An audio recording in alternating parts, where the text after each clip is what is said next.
Salut et bienvenue dans ce débrief bande-annonce de la nouvelle bande-annonce de Rogue One, A Star Wars Story.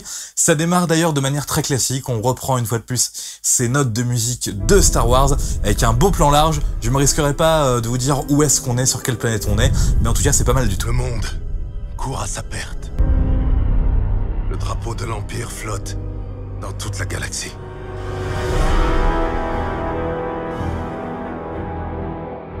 On peut vous enlever les menottes? Finissons-en, s'il vous plaît. Elle est intéressante cette réplique, c'est-à-dire que dans la première bande-annonce, on avait déjà toutes ces images, mais on n'avait pas cette réplique qui va nous en dire encore un petit peu plus sur le caractère de Jyn Erso, joué par Felicity Jones. On voit dans la manière agressive dont elle répond, voilà, que c'est quelqu'un qui est un petit peu incontrôlable. C'est une rebelle au sens premier du terme qui va intégrer l'Alliance rebelle, et ça fait plaisir de voir un personnage principal comme ça, avec autant de caractère, même si on le sent venir, le côté cliché de la petite fille mal élevée qui va devenir très très importante. On a une mission à te confier. Une arme décisive est sur le point d'être testée. Il faut que nous sachions ce que c'est et comment la détruire. Alors là, ils sont un petit peu gonflés, ils nous resservent encore ce plan de l'ombre de l'étoile de la mort sur des vaisseaux. Ça dure un petit peu plus longtemps, on accentue encore plus le côté que l'étoile noire, l'étoile de la mort, c'est pas bien du tout, c'est sombre, c'est le côté obscur. Si c'est vraiment ça que tu fais, je veux participer. D'accord. D'accord. Il y a longtemps que je recrute pour la rébellion. Ils ont tout détruit. Je me bats contre l'Empire maintenant. Je ne crains rien. Tout est tel que le veut la force. Voilà un personnage très intéressant, on voit tout de suite qu'il y a un truc avec ses yeux. Alors il est aveugle, mais il était fan de Jedi. Je sais pas s'il maîtrise la force, mais en tout cas il est capable de se battre dans le noir. Je vous dis son nom, je l'ai noté, parce que c'est dur de s'en rappeler. Chirrut Îmwe, sachant que je le prononce mal. En tout cas, personnage très intéressant, et on voit dans ce bout de bande-annonce qui va sauver Jyn Erso et son compagnon, là, qui se sont fait attraper par l'Empire. Alors là, on découvre un nouveau droïde qui s'appelle K2SO. Le problème avec les droïdes dans Star Wars, c'est que souvent on essaye de les rendre drôles.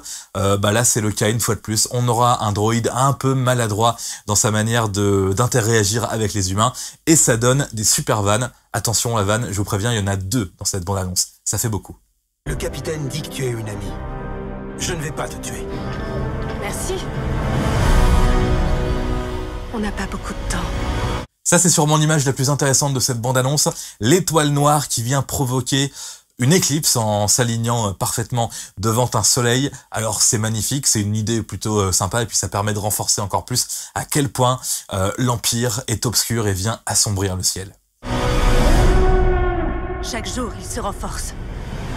Ça, c'est Orson Krennic, c'est un gars qui est chargé de construire l'étoile noire, et là, comme on peut le voir, il est pas content sûrement parce que Jyn Erso et ses compatriotes sont en train de le rendre fou en essayant de voler les plans de l'étoile noire.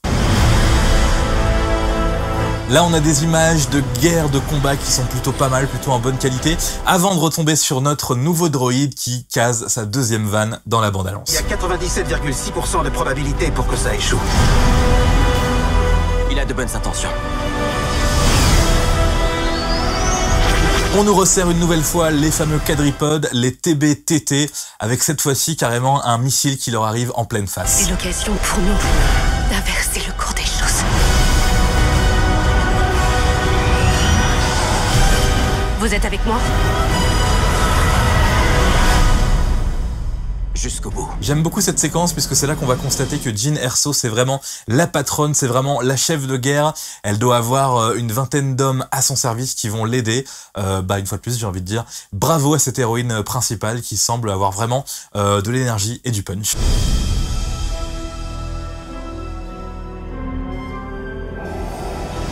Alors à la fin, oui, il nous présente un bout de Dark Vador. Alors on est content de le voir, mais c'est très facile puisqu'on reprend un peu la même structure que dans la bande-annonce de l'épisode 3 de Star Wars, La Revanche des Sith, où on avait droit à un Dark Vador à la fin avec sa respiration. Alors oui, on avait un plan de Dark Vador aussi un petit peu de face, en train de regarder la construction de l'étoile noire.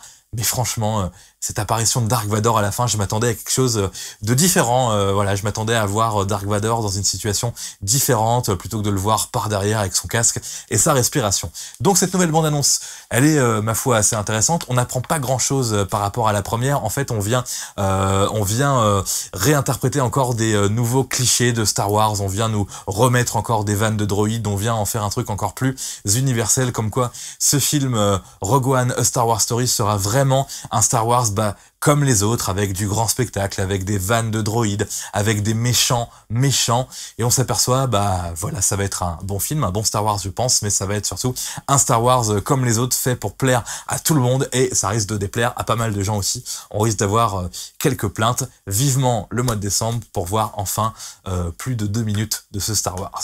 Salut.